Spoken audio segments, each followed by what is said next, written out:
was kind of stuck in a rut, and I believe the Army was that change, and it was the best thing, besides my children and my wife, the best thing I've ever done. Biggest experience was on August 17th, 2007. We were in a Humvee, and we were dropping off our new lieutenant that was taking over our platoon. He just came in. I just met him 5 hours prior, and just got to know him. We were going at 12:15 at night, and I was in the command vehicle, which is the second vehicle. First vehicle passed through a T intersection, no problem, and then I saw a trash pile to the left of us, and as soon as I saw that, I went to the right, and as soon as I did that, an EFP blew up about 3 feet from our Humvee, and I went into Sergeant Wiley, which was gunning that night, and then the shrapnel from the turret actually hit Jonathan Eads. The medic pulled him out, tried to save his life. With no regard to their lives, my brothers came to my aid, and they pulled me out while in firefight.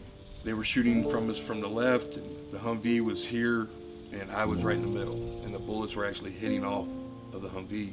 My whole body was split in half almost. So I had to crawl on my right side, and I was paralyzed from my waist down and on my left side.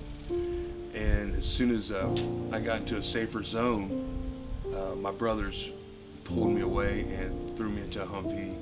All my scouts from 269, 3rd ID, saved my life that day. And unfortunately, they were not able to save Lieutenant Eads. And to this day, it's still, I don't talk about it as much, but I came to the realization if I don't talk about the experience, the memory will go away, and I won't allow that to happen. When they told me that I would no longer be in the military, it hit me hard.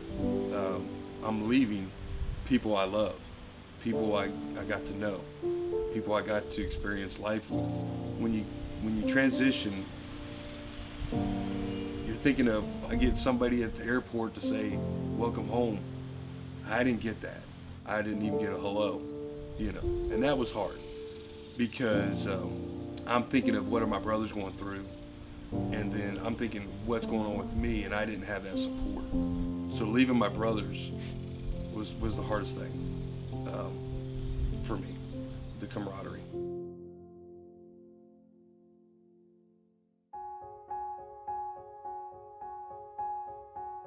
How I met Defenders of Freedom was actually through my AEW2 advocate, Linda Parrish. My son and I went on a hunting trip. When we came back, he heard about this clay shoot. It was for children advocates and to do this fundraiser. And then he came up with the idea, he goes, Dad, how cool would this be to do it with veterans? Well, I mentioned it to Linda Parrish, and then she told me about a group called Defenders of Freedom. And I got to meet Donna Cranston, and with her help, I was able to get involved with Fossil Point Sporting Grounds to bring out disabled veterans to come shooting at no charge to them. And when I got with Donna and Defenders of Freedom, I found that my purpose and what I wanted to achieve was to try to get that camaraderie back that I had while I was in the military. I've got a friend, and I consider a brother, Curtis, that brought out his family. I told him straight, I said, just go enjoy the time. It's not necessarily if you hit the target, it's being there and talking with your veterans. Well, it's therapeutic. It's kind of the same camaraderie out here. You're shooting, go out there and have some competitions, and I'm infantry and he's a scout, so that kind of opens the playing field a little bit. It's a brotherhood. So I think of them as family. DOF is family. A lot of organizations take you out for a one-time thing, then they lose track of you. That's not what Defenders of Freedom. Defenders of Freedom is a family.